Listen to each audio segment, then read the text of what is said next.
So, hello. Um, yeah, I'll start at the bottom and the entry to the property. Um, yeah, just I'll try to keep this as short as possible because I have a tendency to go too much into detail, but I'll try to avoid that as much as I can. Okay, so yeah, here's the entrance. Here we get dumped everything like wood chips and stuff which we need to carry up. This is the entrance with the garage. Super ugly but super functional, super long garage. Yeah, up here, see, there, up it goes to the entrance. It's actually on the other side of the house. Here's the pond. It is quite big. What's that in square meters, square feet? Around 350-60 square feet. There you see a bumblebee. And many. Problem is the nights are still quite cold, so in the morning you sometimes see them all over the place. Yeah, and here I discovered yesterday the leak from our pond, which we suspected for some time, but now we know where it is. Here we have like a bamboo forest. Yeah, it's nice. It's a nice building material. It's a nice windbreak. It's a nice like sides break, but the roots are really tough. I mean, yeah, I took out at my parents' place with the pickaxe, but it's like concrete and it goes all the way to the pond. And I'm a bit worried that yeah, it will break the wall of the pond, and people recommended me to take it out as well, but my wife really loves it. I don't know if you have any experience with bamboo or any advice on that. Here we have a little, mainly prunus, trees from the prunus family. They are just ornamental basically, but really beautiful spring flowers. One Acer, which I really love. Really love the shape of the leaves and just the general structure of the tree. Here we have wild strawberries, which I like. I really love not strawberries, raspberries. I really love raspberries, but raspberries, damn it, hazelnuts. Yeah, I really love them, but yeah, they're wild ones, so they're not so much for produce. We'll see how this will go. So here's actually basically the only flat spot of the whole property, flattish spot of the whole property. We'll redo this completely, this whole area with the pond. It really needs some TLC. Yeah, and here you see the pond. I mean, the water is crystal clear, super cold, crystal clear. I guess it also has to do with the lack of nutrients apart from calcium and magnesium in there. But it's also a constant flow. I mean, now it's quite a lot, I will show you. But in the summer it's really not much. But you can probably see on there, there's, I don't know, 1-2 inches of oh, and the bee. Is it a bee? Is it a bee? Looks like a bee, yeah. 1-2 inches of like all kinds of stuff, which I will take out once got some other stuff done.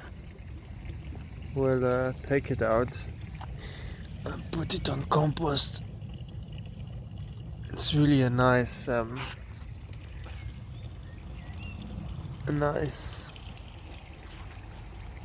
nutrient base. I'm not exactly sure which nutrients are in there. But yeah, it's probably full of it. Here is the goes up to the house. This is this area, one of the areas actually where I was speaking, wrote a comment about the ivy. This is full, it goes up there. Yeah, this was totally mad. We simply took it off, took some roots out, but honestly I don't really have the time to do that. So we'll see. We will probably put in some bee mixtures, like flower mixtures, and see how it will go. Yeah, here's the entrance area to the pond. Here the water from the source comes down. I mean, this is just really beautiful. The moss and everything. Yeah, we'll see. We'll have to make it hot as well, because if you're in there for more than 20 minutes you're completely frozen. Here's my daughter sleeping, and here is the water comes out from the source, and there it goes up to the house. Yeah, here we have like a little part of the forest. It has Buddleia, beeches, oak trees. This we call it fire thorn. It's thorn English. I'm not sure. It has nice flowers, but it has super awful, very woody, long thorns. Yeah, this synthetic ginkgo as well. This we leave it for now like this. We just put some like daffodils and onions, like from the allium family, these flowers. But we'll see how it will develop. It goes into the basement. For now we're still heating with petrol from the 80s. The whole installation is, but this autumn or next spring we'll replace it with a wood heater. Yeah, here goes up. This is our only access to the back of the house. So whatever I want to take, like stones or mulch, whatever, I need to put it in the wheelbarrow, come in here and go up there. And with the stones I showed you, that's like 4 or 5 stones at a time. There's like 50 kg, and I'm good, especially now after the winter. It's really, I'm not so fit. And here the ivy continued. Yeah, this is a magnolia tree. I don't know if you know this tree. It's again ornamental. But what is really beautiful about it, it makes these huge flowers. Yeah, you can actually see them coming out. And like ginkgo, this is like a prehistoric kind of tree, and it actually makes, it doesn't make the flowers, they don't call them petals, because they're very tough, leaf-like. And this is because back in the time when this was started to grow, I don't know, the bees didn't exist yet. So this is actually pollinated by bugs. So it makes it a really interesting food source for all kinds of insects in the garden. Yeah, here you can already see, I mean, there's all these conifers all over the place, and evergreens and stuff. Like there was some here, this was horrible how this looked like before. It's just one wall, you know, they just cut it in front, cut it on top, and it was also intergrown, and it also had this fire thorn. So that we just took it all out, and because with the kids it's really not evident. So this is the terrace at the back of the house. Here we started, here we have a little herb garden, and this is some of the photos I showed you. Yeah, like this was all, see this tree and this tree. This was whole wall here. and up there again more conifers. They really completely closed themselves in, and now we're opening everything up. My wife putting my son to sleep, and yeah, here we're now making mulch for our veg beds. Here is the path leading up. So I did it in a way that I took out the soil for the path, like, I don't know, what's that in inches? Half a foot deep, maybe, like this. Then we filled it up and I put all the soil here. And I really tried to design this so that the water flows, goes in there, comes around the corner here, fills in here, goes there, fills in there, and then the rest just fills in here. It's kind of the idea. I hope that will work. Yeah, on this side we make it actually more terrace-like. Just see how the two different systems work. And here in the soil I actually, here you see it, put a big lock for all the water which comes down the path to go in there. Yeah, here we stripped off the conifers. Also the neighbor, he opened up everything. This was completely overgrown. There you see, this is really crazy to show. It has like a sea of bear garlic, wild garlic. Just a sea of it. Really awesome. Yeah, here the path goes up, and then this is the greenhouse with the entrance of the forest. This was like 50 years ago, or even less, like 30 years ago. This was vineyards, abandoned vineyards now. So the succession, we can watch it live, how it all works. Here, the idea is actually, I'll go a bit back. Here, the idea is there, where you see the soil until these like bamboo sticks. We'll make a terrace for the kids and us to play with. Here, before this will be more annual veg beds. This is our nettle bed. We love nettle. It's really full of nutrition and very super potent stuff. Here there's a whole pile of like old logs, kind of rotten, which we just leave there as it's a whole ecosystem. Here used to be the compost. We put in some potatoes and stuff because we moved to compost up there where you see it. Just because it's more functional up there and more out of the way, and this we can use better like this.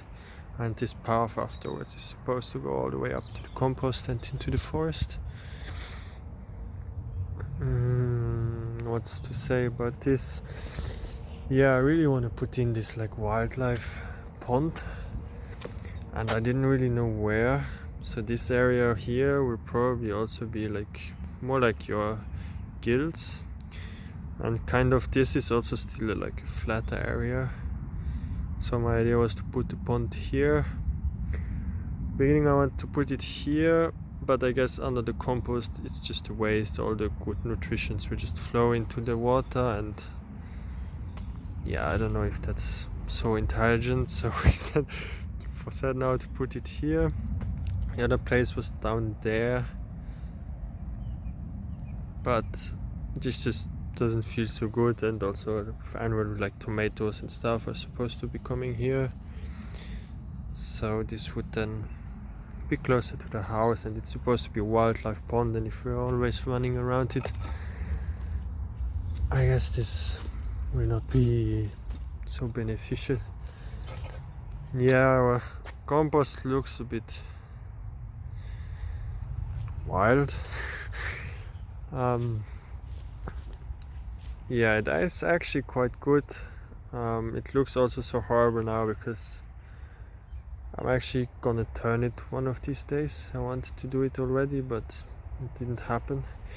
It will look a bit better. The only thing I'm not sure about if we have enough green stuff in there.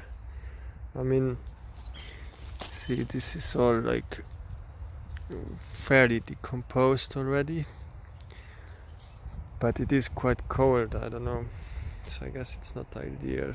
I watched your videos about composting, and I definitely don't manage to turn it each 2-3 days.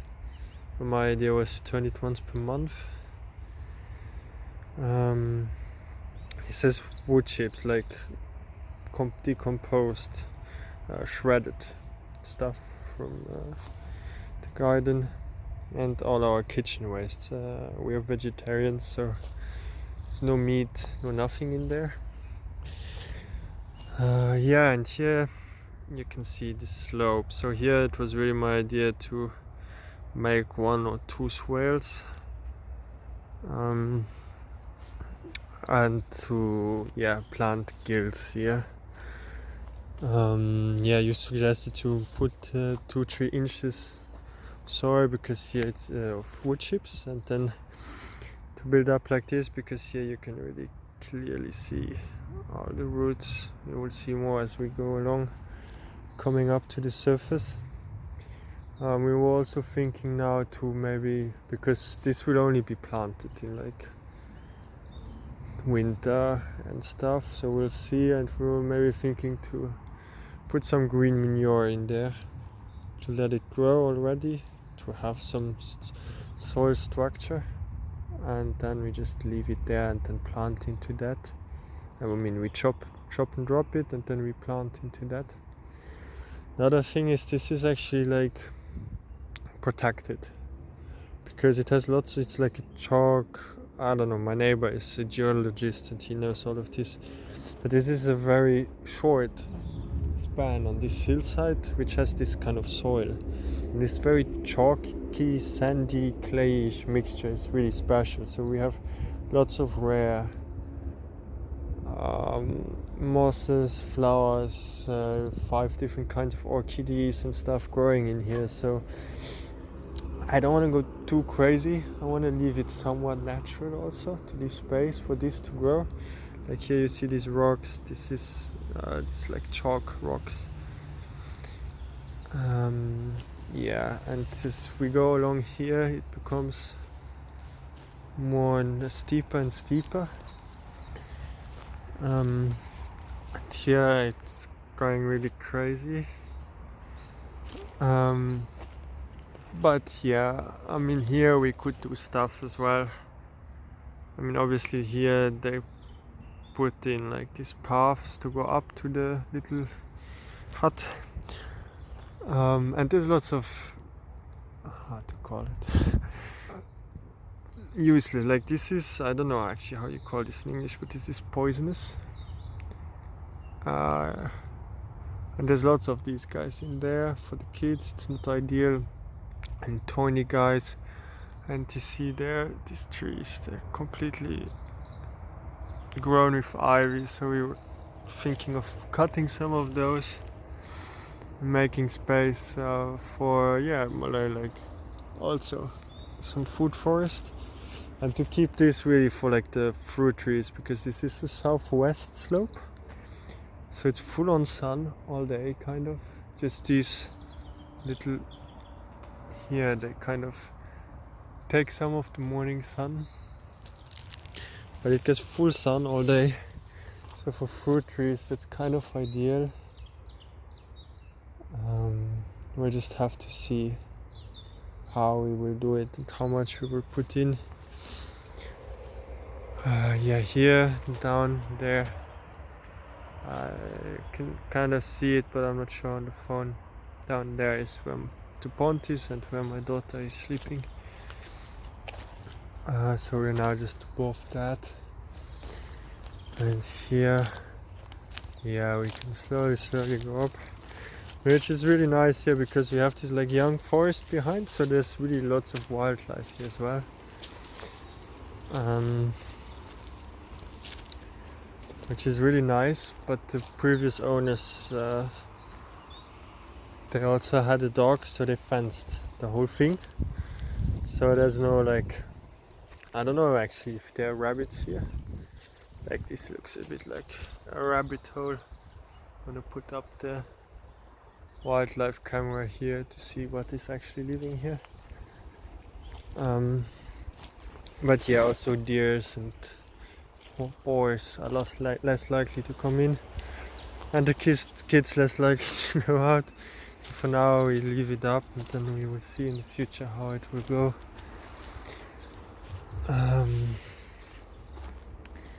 Yeah, I mean this is also a really nice spot because it actually gets more sun than I thought. Just now in the evening it's kind of less and less.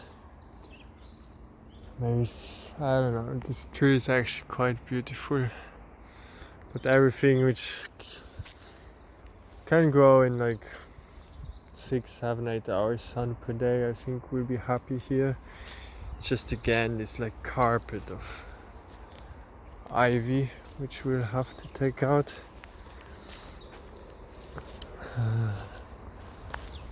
Yeah, and here actually on this is all rock. You can see there they actually built a wall, but this is all rock, sandstone rock.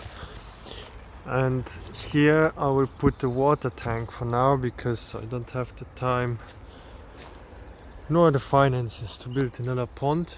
But my idea is that in the end to put here like a pond as far as I can, because looks actually rather flat.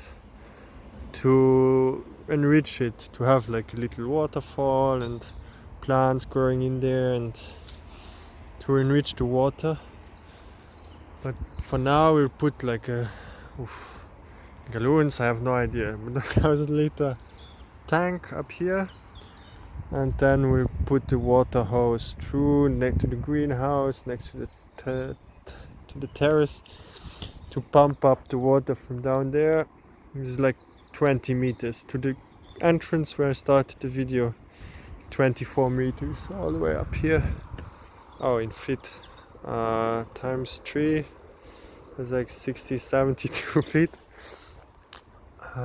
Yeah, all the way up here. Here we actually have a wild walnut, but we were told recently that like wild walnuts need like 40, 50 years before they have the first walnut.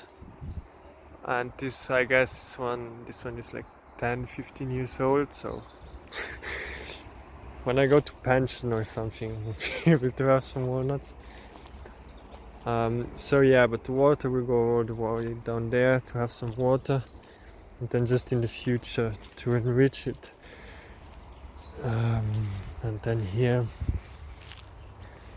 we come to this little hut where apparently the first owner they built this, he was a painter and he came up here to paint.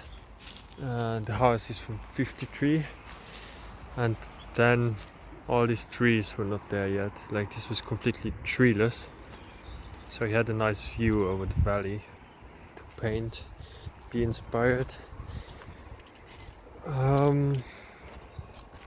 Yeah, this is our little property. Actually, this was a whole tour now of our property. I suppose that this soil is quite acidish, so I didn't test it yet, but here will probably be more like all the berries, and I don't know how fruit trees would like this, or which fruit trees can actually grow in like shadier positions. I remember that he said apples don't like it.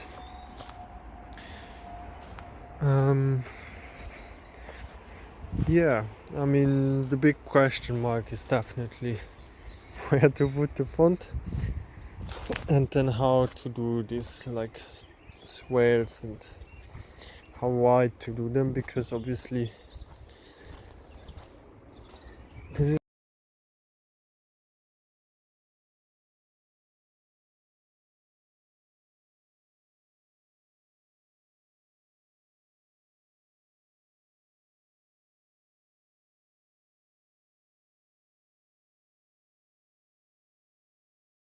very steep. It's very, very steep. So yeah, to do like micro swales for the whole guild, to put in the guilds, like maybe a foot or two apart, and then to plant in that the trees and fruit and bushes and everything. Yeah, I think that's so far it. Now it is a fairly long video, but I would probably cut left and right where I spoke too much. Yeah, here's put the electricity last week to the greenhouse.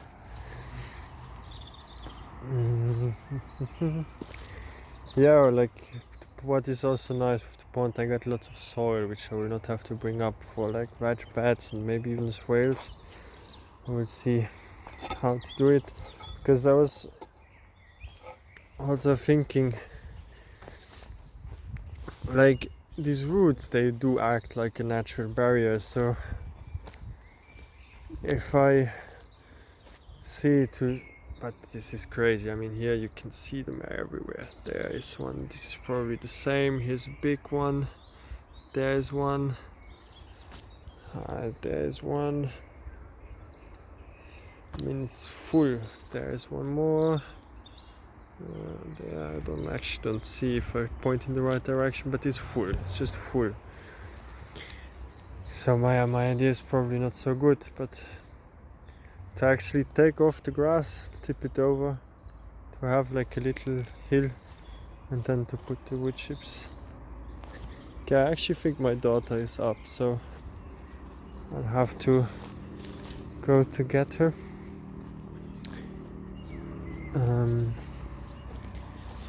Yeah, so anyhow, thanks a lot. I really appreciate everything you're doing. And yeah, maybe you can share how you feel about like where to put the pond, and maybe now that you see more of these off the hill, how you would do it with the swales and with the trees and guilds and everything. Because here's the front door actually. So all the shopping needs to come all the way up here, but you get used to it. Yeah, how you feel about it? Really appreciate your insight, and again, thank you ever so much. Hello. It's all good. It's just many times sleeping outside and just they're teething a lot, and I really enjoy this refreshing. Here she is.